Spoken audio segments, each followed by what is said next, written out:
The man is actually a top-tier billionaire, but he insists on pretending to be poor in front of his wife. He pours top-grade red wine into a cheap bottle and puts imported ham into a discounted packaging bag.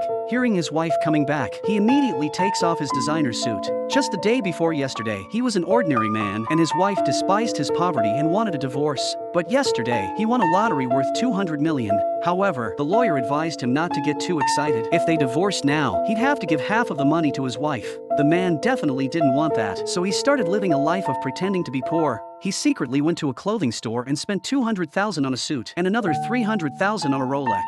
But while he was taking a leisurely stroll, unexpectedly, he ran into some acquaintances. The man quickly covered his face, bent down, and ducked into a store. He motioned for the clerk not to let them in. The clerk looked at the man in his designer clothes and said to the door, Cerrado. ¿Cerrado? Avería, hay una avería. Ah, una avería. Ya. En la cabeza de alguna andábamos.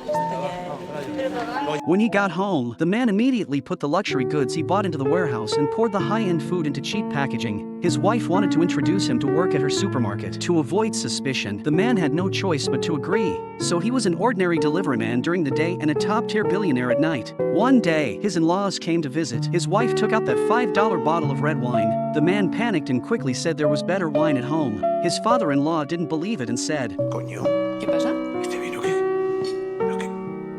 ¿Qué buenísimo? ¿De dónde salió? Del súper, 1,95 es el que uso para cocinar. ¿1,95? ¿Que este vino cuesta 1,95? ¿Sabes a lo que me recuerda ahora? A un gaudio que tomamos una vez en la reunión. ¿Te acuerdas tú del... What good wine could you possibly have? Seeing that her father liked it, his wife directly gave him several bottles. The man endured it and raised his glass, but accidentally showed his Rolex. He quickly claimed it was a fake. The man was on the verge of a breakdown. Just then, his newly bought phone rang. His wife urged him to answer it quickly. Afraid that his billionaire identity would be exposed, he quickly blurted out that he wanted a divorce.